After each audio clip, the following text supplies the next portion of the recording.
State Street is a place name for a corridor of time, for a not very long thoroughfare that courses from east to west through all of this nation's existence.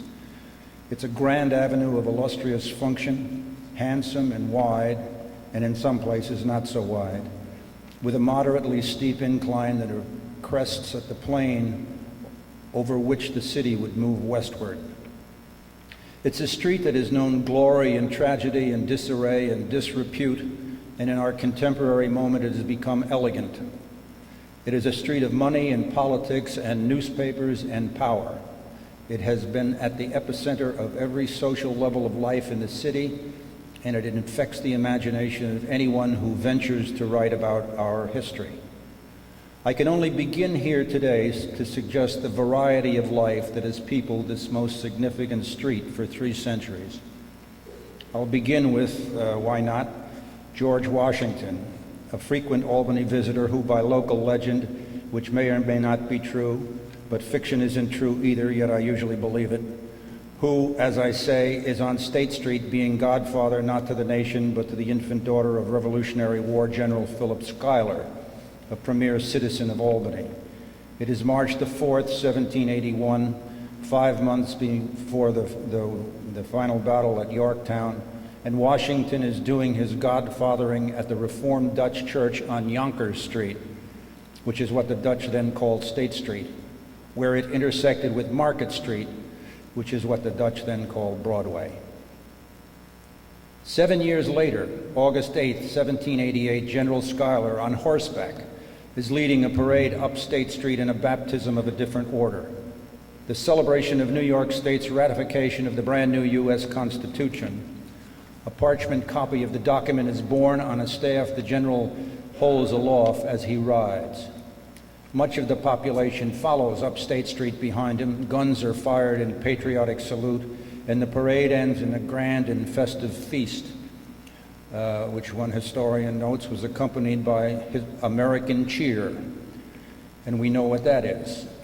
This is, after all, a Dutch city, and as a Dutch poet wrote about Albany in 1653, they all drink here from the moment they are able to lick a spoon.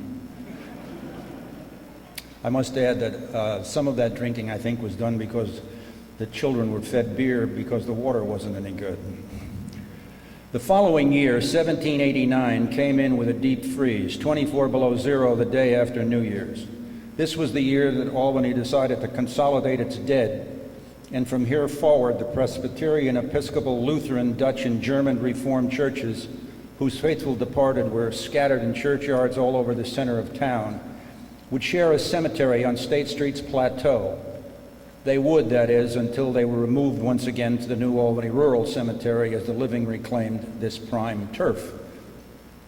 The Plateau had been at one end a parade ground during the Revolution, at the other end a goat pasture with a precipice where Continental soldiers shot Tories and then dumped them into the ravine that, when filled in, would become Spruce Street and Sheridan Avenue.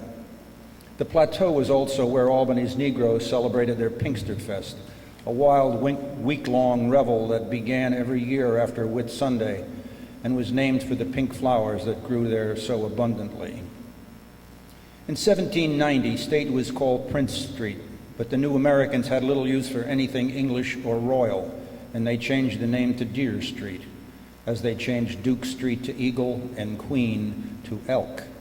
Curbstones were introduced from State Street up and down Broadway in 1824, and in July 1839, the first American president born in the new United States, Martin Van Buren, an erstwhile Albanian who lived at State and Pearl, came back to town, and his presence created a mob scene at City Hall.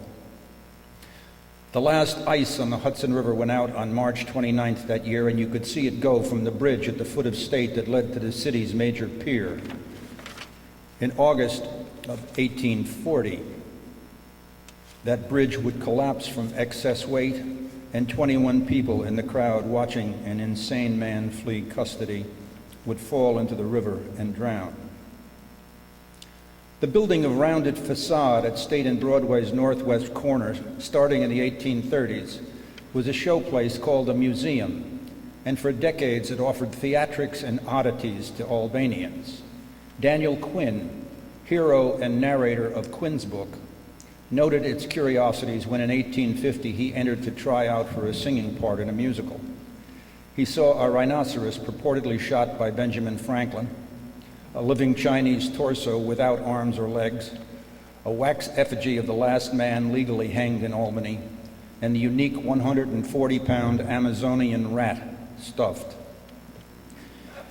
In the 1840s, Quinn wrote, the museum had turned to melodrama but had also seen Edwin Forrest incarnate Hamlet, Lear, and Othello on its boards.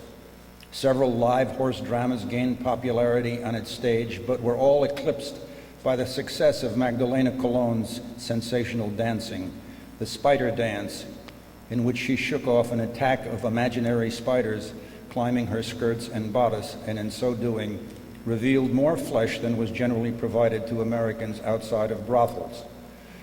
Quinn has more to say about Magdalena, but we must move along. In 1857, the river rose so high that State Street in front of the museum was covered with water, a traditional problem that would vex Albanians for 7 more decades. On February 18, 1861, President-elect Abraham Lincoln, in stovepipe hat, would ride up State Street with Albany Mayor George Hornell Thatcher, escorted by the 25th Regiment.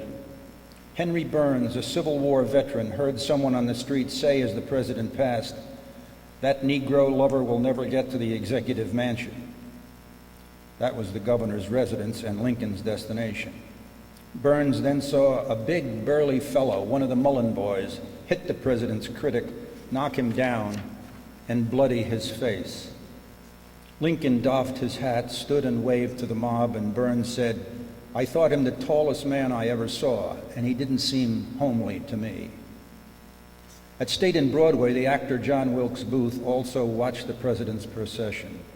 Booth, in Albany for a theatrical role at the Gaiety Theater, was staying at Stanwix Hall Hotel, 1 block north of State on Broadway. He, who would become Lincoln's assassin, had also made hostile remarks as the president passed by and was cautioned about it. Had assassin and victim made eye contact? Albany had the right to wonder about that. Albany, a Democratic city, had voted against Lincoln in 1860 and would again in 1864. But in death, when his funeral procession stopped here en route to burial in Springfield, Illinois, the city's mourning was astonishing. His body lay in state in an open coffin at the Assembly Chamber of the old Capitol for 13 hours on April 27, 1865, and 80,000 people came to see him. Never a crowd like this before in Albany. The line of mourners stretched from the Capitol down State Street to Broadway, and thousands never got in to see him. His cortege exited the city past silent throngs, back down State and up Broadway to the train station, 4 bands mournfully playing Auld Lang Syne and Love Not, and Lincoln was then put into the train's hearse car, and the fallen hero of the nation left Albany forever. Lincoln's triumphant Civil War general and the 18th U.S. President, Ulysses S. Grant, died at Mount McGregor near Saratoga in 1885, and he lay in state for 2 days at the new Capitol in Albany, which was still under construction since groundbreaking in 1867. Albany's 20th century Democratic political boss, Patsy McCall, talks in the play Grand View about Grant and the Civil War. Quote, "That was a war you could get interested in," Patsy says. "I grew up in Pa's Saloon listening to the boys who'd been at Shiloh and Richmond and Vicksburg, tough old birds who looked death right in the eye and kept on fighting. They talked about it day and night. I knew Vicksburg when I was 8 years old. My father took me to General Grant's funeral when I was 5 months old. 50,000 people came to pay respects down at the Capitol. Pa held me up so I could see the general. They had him laid out in a glass coffin. Pa said I smiled at him." Electricity came to the new Capitol on August 22, 1882, and came to State Street and other city thoroughfares in early January 1883. On January 16th that year, Twiddle Hall at the northwest corner of State and Pearl Streets, where Charles Dickens had read A Christmas Carol, was consumed by fire. Hannibal Williams, an elocutionist performing when the fire broke out, was obliged to curtail his recital. Grover Cleveland, a Democrat from Buffalo, was inaugurated governor of New York in the capital on January 1st, 1883. He would become popular in Albany and in the nation, and would run for and be elected president despite a scandal about his fathering a bastard child. Republicans taunted him during the nasty 1884 campaign with their chant, "Ma, Ma, where's my pa?" But Cleveland overcame that, narrowly defeating his Republican opponent, James G. Blaine. The Albany playwright Edward Doherty, who would earn fame and infamy for writing about his wife in a play he called The Flaming Corsage, witnessed Cleveland's victory parade up State Street in November 1884. A book written about Edward notes that as a young man, he watched the parade from in front of the mansion of his godfather, Lyman Fitzgibbon, a Cleveland supporter and the richest man in Albany. The Fitzgibbon house was on State just above Pearl, and on this festive night it was festooned with Chinese lanterns. More lanterns bloomed like bizarre forms of fruit on Lyman's trees, and buildings across the street displayed the American and Irish flags and huge images of Cleveland. The city was explosive with lights and bonfires and fireworks and parties to hail the new chief of state from Albany, and a line of thousands of marchers, their oil-lit torches creating a dancing serpent of lights, moved past more thousands of cheering spectators in a triumphal procession up State Street's steep incline. In the crowd on the sidewalks, a woman caught Edward's eye when she opened a yellow parasol and held it aloft over her yellow bonnet as the parade approached, and Edward recognized Katrina Taylor, whom he had known as a child, but who had changed dramatically. Whoops. Excuse me. The band played and the marchers yelled in left-right cadence, "Blaine, Blaine, James G. Blaine, the continental liar from the state of Maine." Edward, stunned not by the chant but by Katrina, says to her, "My God, how lovely you look. What have you done to yourself? You're positively beautiful." "Well, I suppose I've grown up," she says, "but so have you. You look very much a man of the world, Edward." "And so I like to think I am," he says. "But even as a man of the world, I don't understand why you open your parasol when it's neither sunny nor raining." "Well, it might well rain oil on my new bonnet from those dreadful torches, and I'd not like that at all," she said. The marchers broke into a new chant, first echoing the Republicans' taunt of Cleveland, "Ma, Ma, where's my pa?" But now they voiced the Democratic reply to that taunt. "Ma, Ma, where's my pa? Gone to the White House, ha, ha, ha." "That is so funny and so just," Katrina says. "Yes, but didn't his fathering a child out of wedlock scandalize you?" Edward asks her. "Well, he never denied the boy, and he took care of him. He's a courageous man, Mr. Cleveland." "You have a modern outlook on the matter for a woman." "I am a modern woman," said Katrina.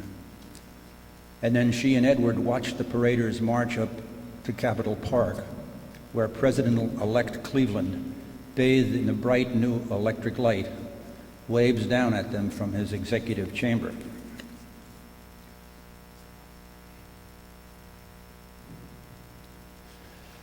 Cleveland may have been governor and president, but in the mid-1880s, the king of Albany was the oyster, and Lower State Street was the oyster kingdom. Since the 1850s, oysters had been wildly popular, and the Keeler brothers, Bill and John, became their most serious purveyors. Bankers and bootblacks, farmers and editors, 200 at a time, ate raw, stewed, and fried oysters in the Keeler brothers' oyster bar on Green Street, just off State. Then in 1864, the brothers opened the doors at 56th State, on an establishment that in a few years would become world famous and remain so for a century. It was known as Keelers State Street, a 4-star restaurant, and luminaries such as Edison and Steinmetz would come over from Schenectady for breakfast. Lillian Russell or John Philip Sousa would drive in from Saratoga or Cooperstown for dinner. Cleveland, Teddy Roosevelt, FDR, Al Smith, everybody came to Keelers. 1,500 customers a day at its peak, served by 48 waiters, 27 cooks, and 14 dining rooms. They dined on crabs from New Orleans, shrimp from Georgia, 200 lobsters daily from Boston, and infinitely more. Delmonico's, the pioneer French restaurant in America, established in 1838 and after which Keelers was patterned, had offered 6 oyster dishes in its early days. Keelers in 1902 offered 87 menu entries on ways to eat oysters and clams. Bill Keelers split with his brother John and opened his own place a block up from State on Broadway, Keelers European Hotel, rooms for gentlemen only, known from coast to coast, public and private dining rooms. Ladies may visit but may not stay overnight. Bill Keelers' restaurant was, like his brother John's place, a great success, and he took over the whole block of Maiden Lane and Broadway, half the block. And it was an oyster palace of vast repute, 5,000 oysters, 3,000 clams consumed in 3 days in 1914. Jack Rosenstein started running errands and shucking oysters at Bill Keelers' hotel when he was 9 in 1903. I spoke with Jack in 1984 when he was 90 years old, and he told me proudly that he'd been shucking oysters for 81 years. His is a fabulous story of a single-minded man who rose from errand boy to proprietor of his own very successful place, Jack's Oyster House, which still exists where it's been since 1937, at 42 State Street, a block down from Keelers State. Jack is gone now, but he kept alive the State Street tradition, and oysters are still on his menu today, the restaurant now run by his grandson. I ate a dozen Blue Points when I spoke with Jack in 1984, and I asked him, did he love oysters the way I did? No, he said, I never ate them. I can eat a clam, but I can't eat an oyster. We were in the kitchen of his restaurant, and Jack, wearing an apron over his collar and tie, and with his stabber in his hand, opened an oyster for me. It was neat, but unexciting, and Jack knew it. So he reached for a clam knife, and he palmed a clam and flicked the knife into it, and he beveled that doomed mollusk in his palm, swung the knife this way with the first deft stroke, and then entered the blade deeper into the violated chasm. He rebeveled the now twained shell, raised the top half on its hinge, and revealed the most magnificent clam I have ever seen. A sunburst of pure clemency, untouched by the knife, a paragon of hemisected, unviolated abundancy, its liquor intact on the half shell, redolent, as one might expect, of the divine odor of clam juice. How had Jack opened, protected, and framed the perfect clam? Like everything else, he said, practice. Next door to Jack's on State Street, the Hampton Hotel went up in 1906. Albany's population had almost doubled in 50 years to around 100,000. We had become a tourism and convention city with phenomenal business growth, and banks were sprouting on State Street like the early hyacinths of 1906, which bloomed unseasonably on January 30th. The Ten Eyck Hotel had gone up in 1898 at State and Pearl, and the Wellington came along in 1911 on Upper State, and the Hampton prospered into the 1920s with dancing on its roof garden, offering a romantic view of city and river. And then George Douglas Miller, an eccentric man of means, put up a building next door blocking the Hampton's view. George expected the Hampton to buy him out, but instead the hotel's owners added another story atop their roof garden. So did George, blocking the view anew. The Hampton then made guest rooms of its roof garden, and George left his building unfinished. I remember seeing it in the 1950s, raw concrete and no interior stairs, a stopping place only for pigeons, a monument to perversity that has gone down in history as the Spite Building. Lower State Street continued to be plagued by the periodic high water from the spring freshets that sent the Hudson over its banks, and real estate along Broadway decayed structurally from rot. On March 26, 1913, the river rose 21.5 feet above mean sea level at Albany.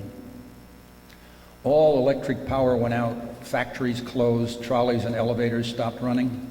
Piles of finished lumber in the North End's lumber district floated away, and Albanians had to boil their drinking water. The river did not recede for 5 days, and 188 cases of typhoid developed. There are famous photographs of men in rowboats on State Street below Broadway. Billy Phelan was 6 years old in 1913, and in the book written about his life, Billy Phelan's Greatest Game, he remembers how in that year his father, Francis Phelan, rode him down the middle of Broadway to rescue Billy's Uncle Peter Phelan, who was stranded at Keelers Hotel with the big trunk he wanted to take to New York, where he had a new job. Francis volunteered to rescue his brother in the trunk from the high water, and he took Billy with him in the rowboat. Billy remembered the water was up to the curb at Steuben Street, but got deeper as they moved toward State Street.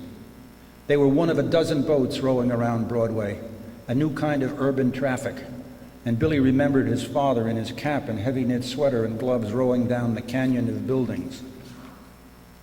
"They'll fix this stuff one of these days," his father said. "I don't want them to fix it," Billy said. "Well, they've got to, because people can't let this kind of thing go on." "I hope they never fix it," Billy said. They got the trunk, and Uncle Peter, who sat with Billy on his lap, and the trunk standing up in the middle of the boat, said, "It's a damn shame to put up with this thing, but I suppose you like it, young fella," he said to Billy. And Billy said he liked it better than snow. And then they rode to Union Station, where Uncle Peter got his train and went away. Legislative action to regulate Adirondack streams feeding the river followed that 1913 flood, but World War I stopped it from reaching fruition.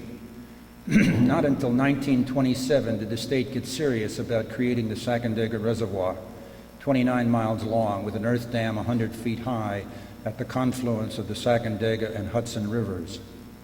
6 villages were moved, homes razed, railroad lines, highways, and 11,000 acres of timberland flooded. But when the dam closed its gates in 1930, it took the top 4 feet off the Hudson's subsequent flood crests, and there have been no rowboats at State and Broadway ever since. In the 1860s, the state's leaders decided to build a new capitol at the top of State Street, one that would manifest in its monumentalism the expanse, the population supremacy, and the wealth that made New York the leading state in the Union.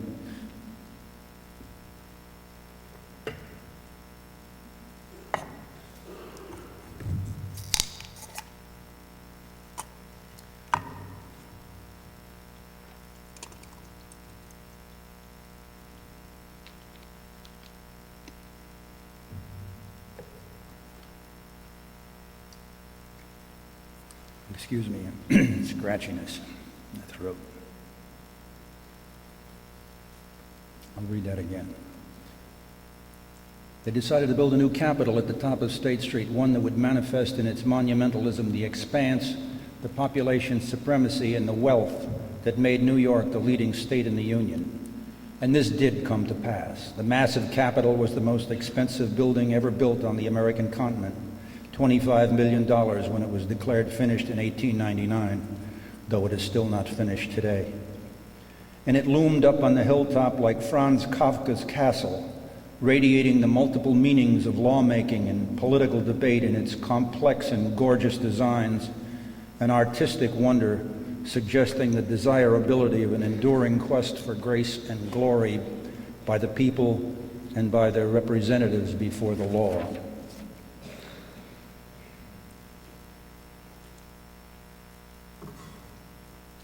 The Capitol was built facing down the hill to State and Broadway, the focal point of the oldest part of the city, and there was no grace or glory down there. only decrepit and rotten wooden boarding houses and brick shops and warehouses between Broadway and the riverfront. Quote, a tangle of mean streets and wretched buildings, unquote, one city planner called it. Even tearing down the wretched stuff would have left only a wretched view of the railroad bridge and countless trains coming and going. A new plan in 1910 called for beautification through a park, but beauty without commercial value was judged a waste, and being next to a busy railroad with spluttering coal-burning steam engines earned the project the nickname Cinder Park, and it died on the drawing board.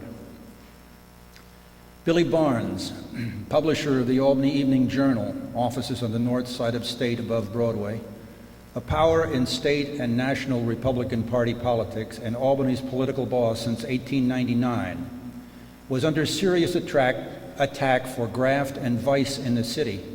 And to change the subject, Barnes became a proponent of Albany as the city beautiful. He had his mayor call in noted architect Arnold Brunner, who proposed a huge, handsome building with a tower that would aesthetically terminate the east end of State Street and echo the exquisite Capitol atop the hill. Brunner's sketches of that building are here in this exhibit. Barnes made political deals with his poker-playing business cronies, and the Delaware and Hudson agreed to establish its headquarters in the building.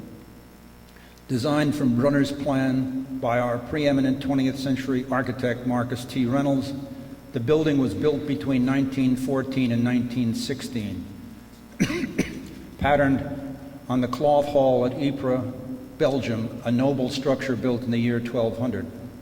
The DNH Building, 5 stories with a 13-story tower, is today a noble building itself, arrestingly beautiful.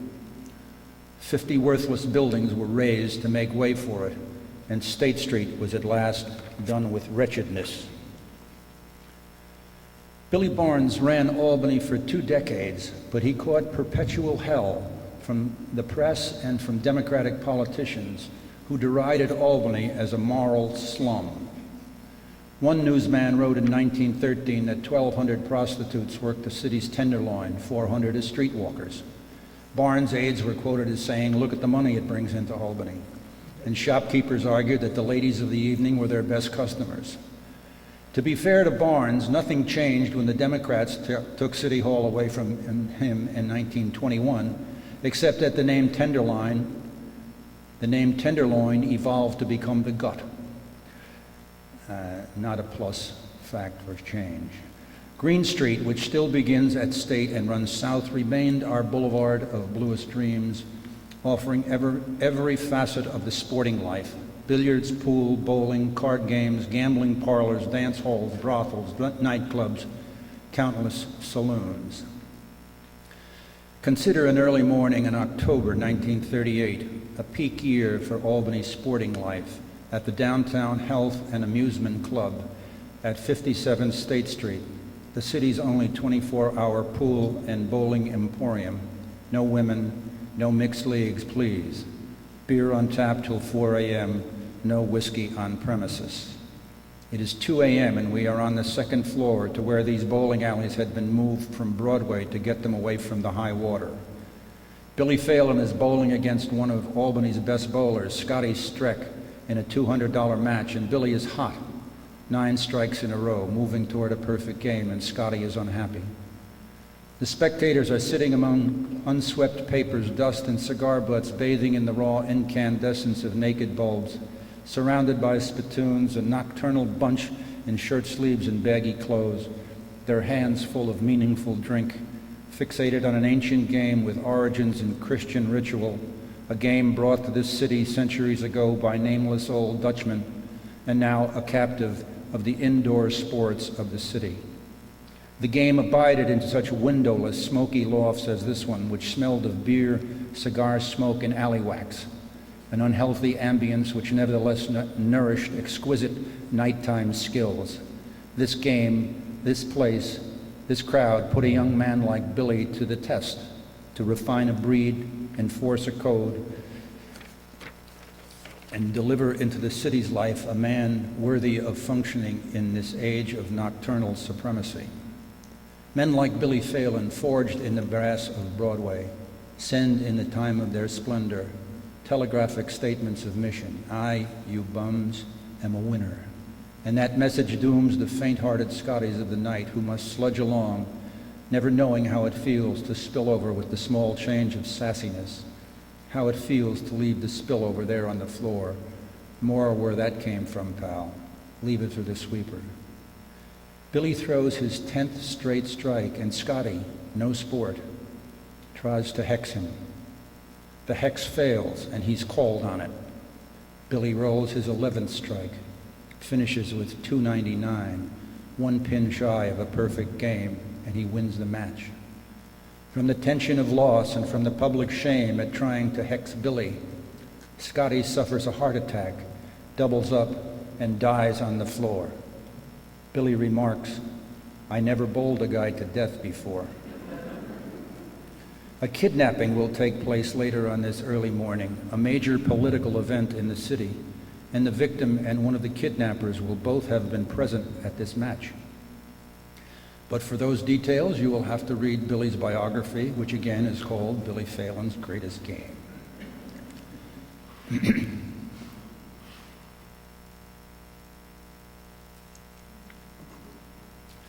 What have I left out of the State Street story?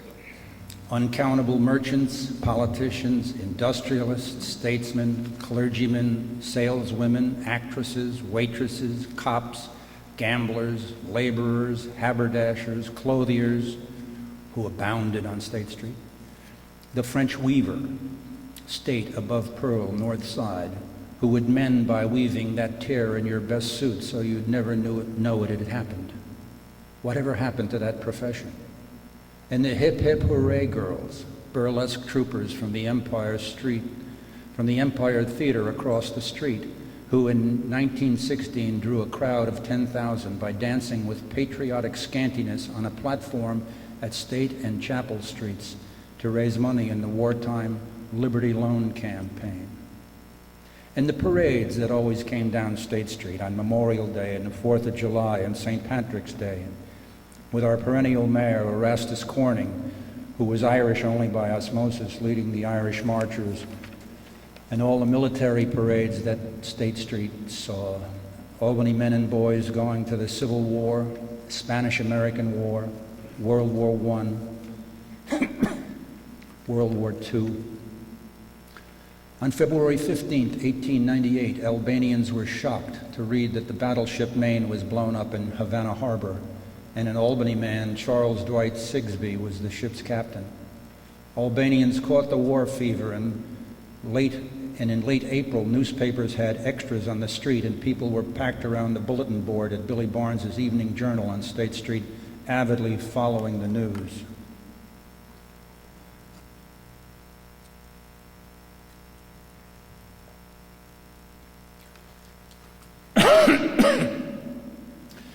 In later years, Albany women in Dutch costumes scrubbed State Street's granite block pavement for the city's annual Tulip Festival. Mayor Tommy Whalen skied downstate from Eagle to Lodge and created a new and festive mood in Albany. The city savings bank became Albany's first skyscraper and did not tip over as predicted.